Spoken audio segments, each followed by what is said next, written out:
Hi, this is Shayna Coburn. I'm the psychologist at Children's National Medical Center, and today I'm going to talk a little bit about communication in dealing with schools for your children.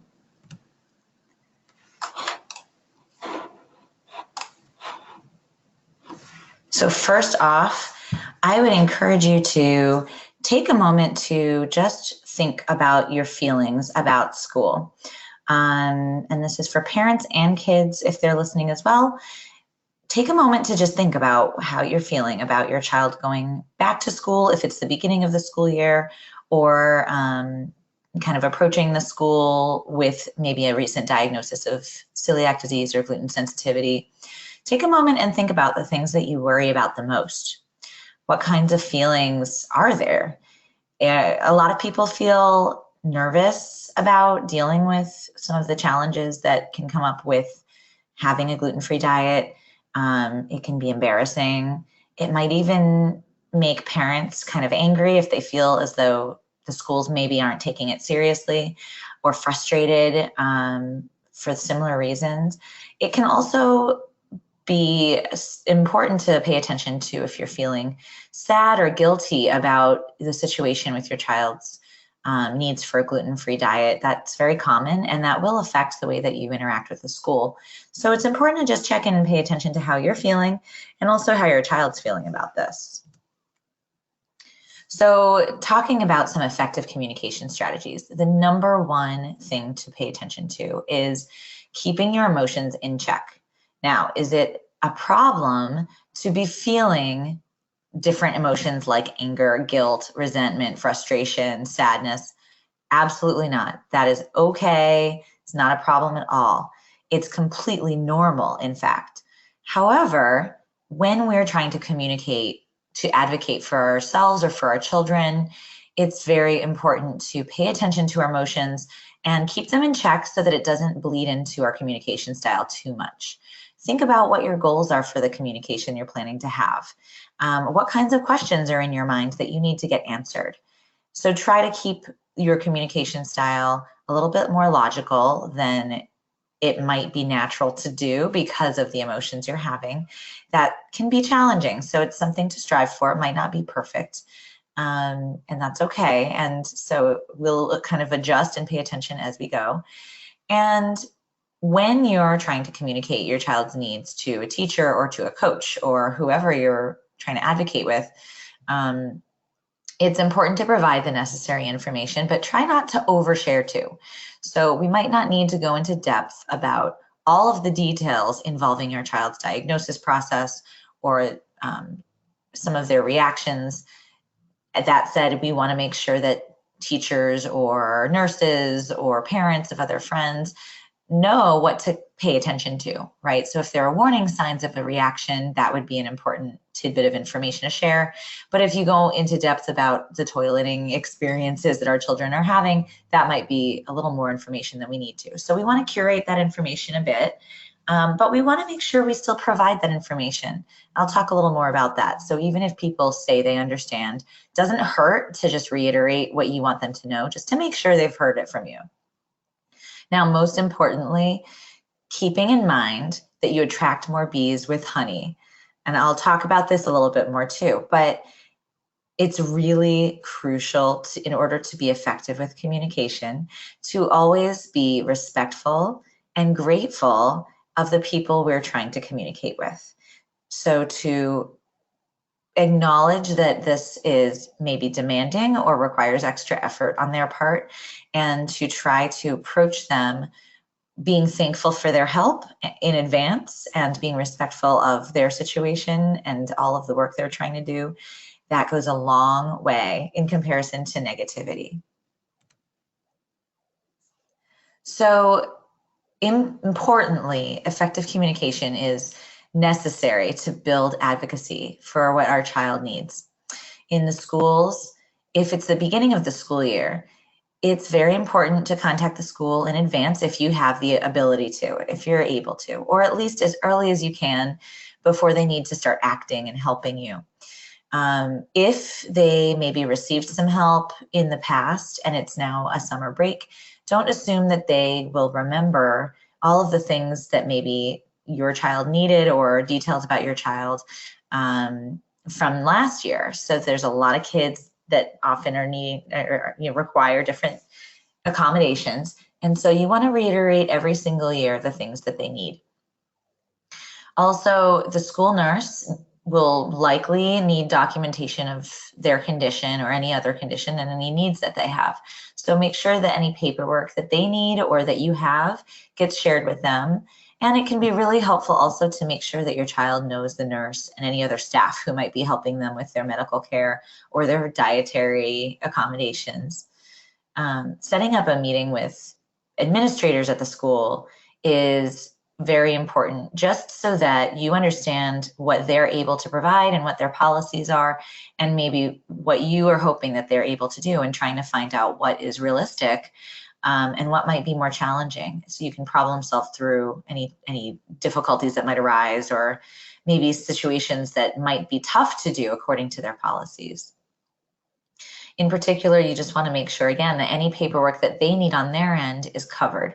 And so there are other talks that you can take a look at outside of these slides that talk a little more in depth about accommodations. But for example, with a 504 plan, which is a kind of a medical accommodation for kids with any kind of medical condition, including celiac disease, they often need a letter from the physician who diagnosed them, just stating that they do indeed have this diagnosis. So there might be things like that that you'll need to supply. Now, with teachers, coaches, people who are kind of day in, day out interacting with your child, it's going to be also very important to have a meeting with any of them who are going to be interacting with them, and just talk about the things that they need or that they're going to feel more comfortable with. Importantly, try to keep lines of communication open. So it shouldn't just be limited to this one meeting. It should be kind of a fluid process, and luckily, with email and cell phones and everything like that, it can be relatively easy to be able to communicate back and forth on a pretty regular basis. And it obviously everyone's different, so you want to respect whatever boundaries the teacher or coach or whoever is setting. You don't want to overstep that. You don't want to bug them too much. Sort of like the boy who cried wolf. We want to reach out to them when we need something and not take over too much of their time if it's just small little things here and there. Try and keep a list of things you want to talk to them about, and not necessarily bother them, after hours or on the weekends if you can help it. Now, when there are substitutes, that's also really important. So you want to know what the process will be to make sure that substitutes or anyone filling in is going to know what your child needs. And a lot of the time, a factor that can help with that is having written information, written instructions, lists of foods, whatever it is that you are looking for, that can be copied, that can be sent around, that can be posted somewhere, whatever it is that you think might be useful or that the teacher thinks might be useful in their absence. An important accommodation for a lot of kids is having access to bathrooms more freely than a lot of kids maybe naturally would be given at school or in sports. So giving them a little bit more freedom to be able to use the bathroom without having to wait. It's up to the school and the teacher to decide what is an appropriate accommodation. And again, it might require setting up a formal 504 plan. Others might be happy to accommodate this on their own. But something that can happen for kids is they're kind of uncomfortable or nervous to use the bathrooms that the other kids use if they're having kind of an issue digestively. So it might be seeing if there's a faculty or separate bathroom they might be able to have access to, or if they can use the nurses at bathroom so that there's a little more privacy. And I'm going to just breeze through some of these because you're going to probably be able to see more detail on this from some other slide presentations that are here. But paying attention to things like cross-contamination in the classroom, trying to plan ahead for events, and knowing, if there's anything coming up where the child maybe needs to have their own treat available. Those kinds of things are topics that are typically discussed in these kinds of meetings with people. and it can be helpful just to feel prepared so you're not kind of blindsided by unexpected things. The one thing I'll say though is that when there are situations where kids are eating treats that your child might not be able to eat, a lot of parents will try to substitute the exact version of whatever the food is. So if someone's bringing cupcakes, they try to bring cupcakes. If they're making gingerbread men or something like that, the parents are looking everywhere to try to figure out how to have gingerbread men available. And this is really thoughtful and really helpful in a lot of ways for kids. But at the same time, I would recommend not killing yourself over this and trying to be perfect with matching everything exactly, because mistakes and unexpected treats and things like that will eventually happen. If not in the classroom, it will happen at parties, it will happen, out and about when traveling or at sporting events or, somewhere in life. Your child is going to face these situations where they have to potentially not eat the treat, and maybe they won't have their own version of something to eat. Or maybe they'll have their own snack or treat available, but it's not really the same as what the others are eating. This is absolutely okay. So parents put a lot of pressure on themselves to match things perfectly. But at the same time, it is really valuable to teach your child to be flexible and to understand that the world is not gluten-free, and there are going to be times when we might feel a little bit disappointed, but that we can cope with that, and we can maybe find alternative options to feel like we're still getting treats. So I've heard some kids say that when something happens at school where they can't eat a treat, they're okay with it because they know they can go home and maybe they can go get some ice cream, or there's something else that they can look forward to. And this is a really important coping strategy for someone who's gluten-free. So these kinds of things are great to plan for, but at the same time, there are always things out of our control. And so anyway, the last piece of this is that, you can try to see if you can also communicate with the parents of other students in the classroom to let them know that someone's gluten-free. This can open a can of worms because you may or may not feel comfortable with somebody else trying to prepare gluten-free food when you don't really know how it's been done. So it might be helpful to request that they only bring in prepackaged things that are gluten-free, or that instead they just don't offer anything gluten-free and that you bring your own. This is really a personal decision, but it's just important to pay attention to that you might encounter a situation where a parent has the best intentions and is trying really hard to provide something for your child. And that can be an awkward situation if you discover that maybe there's a risk for cross-contamination, or they didn't realize exactly how to prepare the food safely. So some important things to keep an eye open for when you're trying to communicate with people about what your child needs. It's, again, like I mentioned earlier, it's really important to reiterate information that you need to share with staff at school or parents or anyone you're communicating with. Don't assume that they understand, even if they tell you that they think they know. It's important to just say, okay, yep, I'm glad that you know this. So as you probably know, here's just a couple of things that I want to make sure that you hear again from me, that this is how we do it, because lots of people approach things in different ways.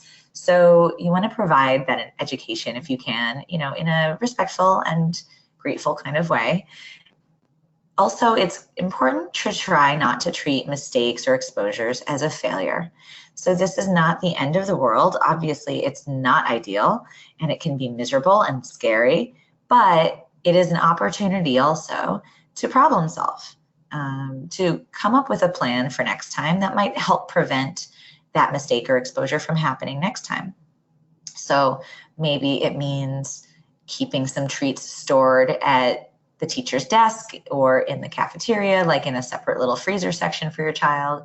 Maybe it's recognizing that your child might be tempted by certain foods and trying to see if someone can monitor them more carefully when people are eating treats. Whatever might be going on, you can problem solve through what happened, what went wrong, and use that as an opportunity to grow from that. And that, again, is a really important skill to be building for your child and for you. It's just very necessary to be able to navigate the real world.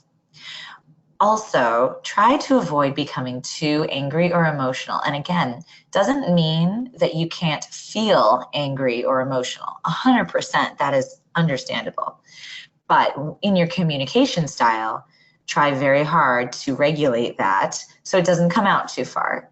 You want to stick to what those goals were for your communication, what you wanted to achieve or what you want to learn, what you want to ask, and then find outlets to deal with your emotions just away from that interaction with the school. So reach out to somebody who can support you.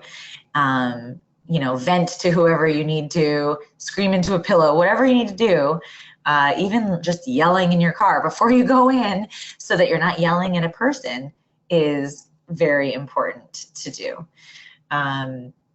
Most importantly, please, please, please try to avoid threatening anybody. And this, believe it or not, does happen quite frequently for people. If your child had an issue where they got really sick from something, or they were accidentally given, something that contained gluten, it's easy to get angry and for that to influence the way you interact with people. And a lot of the time people think if they threaten and say, this is a liability for you, threaten legal action, they think it might help motivate people to take it more seriously. But in reality, that can really make people kind of nervous and uncomfortable and maybe hesitant to continue to work with you very much, without having legal representation or something like that. So we want to avoid that kind of interaction. You want to partner with them instead. You want to try to meet them where they're at and then help them learn and grow from this. And just remember that the goal for everybody is to protect your child's health and safety. So you don't want to scare them. You want to motivate them to kind of walk alongside you in making a difference in your child's health and protecting them. So I want to turn to kids a little bit. It's important for kids to be acknowledged here. So parents take on a lot of the burden of communicating with schools and advocating. But really, regardless of age, as soon as kids can start communicating their preferences at 4 or 5 years old, maybe even younger, it is kind of their life, their body. And so obviously with your help, you can support them in, trying to help them feel comfortable with what their needs are.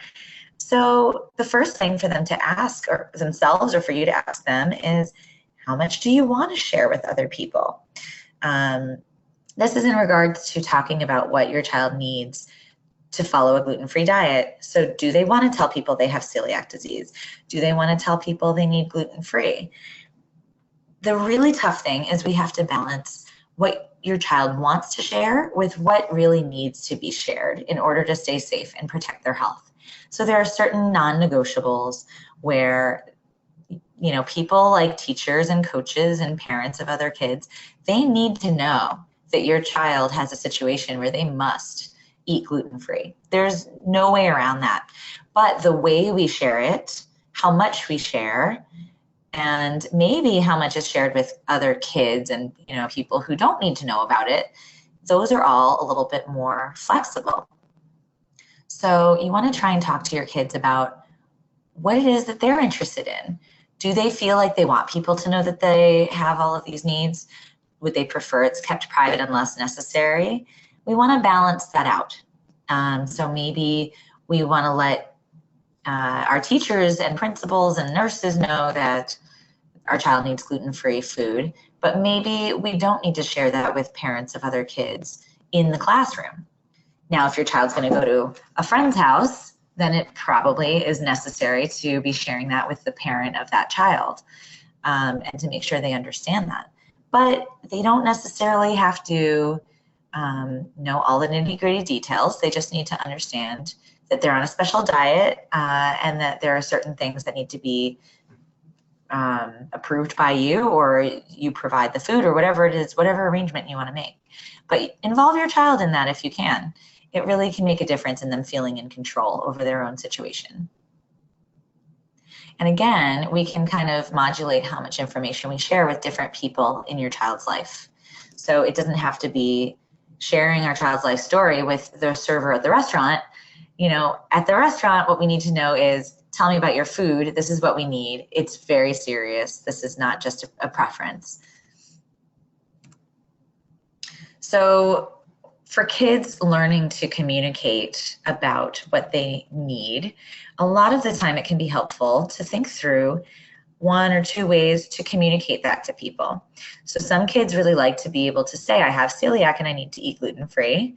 Other people want something a little bit more vague, so they don't want to talk about celiac or a disease. They want to talk about just what they can't eat, or they just ask about foods being gluten-free. And so you want to rehearse that a little bit with them, and you can even role play a little bit at restaurants or other places, and then see how your child feels about that. So how does it feel to say, I have celiac and I need to eat gluten-free? Some people feel really good or relieved to know that they're sharing that and it's just out there and they don't have to worry anymore. Other people might find it a little scary or embarrassing. A lot of kids worry that other kids are going to judge them or think they're weird. And so you want to think about, well, what do you think that other kids would say if you told them that? And it's really important to not make assumptions about what kids are actually thinking or what they'll do. So we can predict maybe what they'll say or do or what they've done in the past, but we don't know that that's always the case. The reality is that most kids are too worried about themselves and whatever's going on in their own life to really worry too much about other kids. So most likely kids might notice that you're not eating certain foods, or they might notice that you have your own special food. They might ask a question or two, but they're probably not spending a lot of time thinking about, your child and, how weird they might be or something like that. So a lot of the time it's good to just explore those feelings and try to alleviate some of those worries. Now, that said, I will say, before I go to this next slide, I will say that bullying and stigma are real, and that can be extremely difficult to deal with. So we do want to keep an eye open for that. A lot of the time, just kind of minimizing the conversation about that with kids who are not friends with your child is the most helpful. So just not really spending a lot of time and energy on it, not over explaining things that child needs to know about, the kid bullying your child. That can help a little bit to just kind of like let it peter out. And most kids who might be bullying other kids will get bored if they don't have anything exciting or dramatic that happens from them saying mean things or doing mean things. So on this next slide, again, it's having a conversation with your child that I would really recommend. So try to respect their preferences whenever you can, but obviously balancing what you need to share versus what they want to share. And then see if they want to be involved with meetings where you're trying to work out the accommodations. They might want to be involved, they might not. And either way, it's completely okay.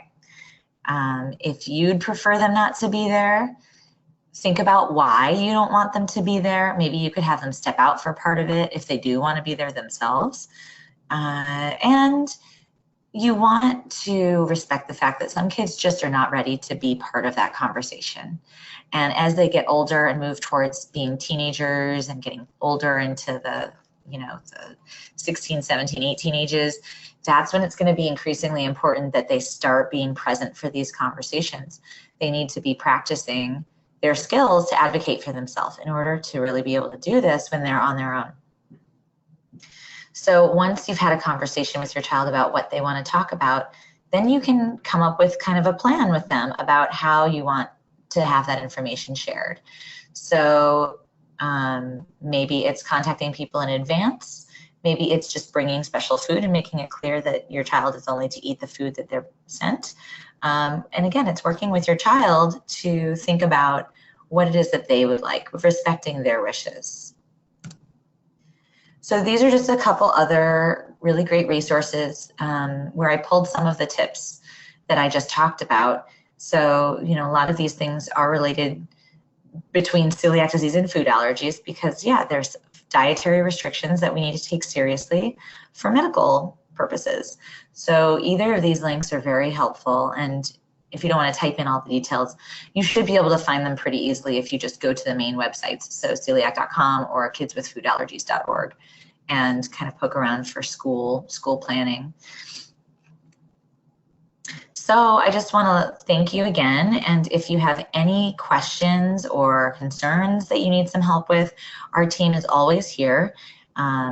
You probably have all of our contact information, but just once again, my contact information is scoburn, SCOBURN @childrensnational.org. And again, this is Dr. Shana Coburn. I'm the psychologist from the Children's National Celiac Disease Program. Thanks for listening, and best of luck with advocating and improving communication with schools and other groups.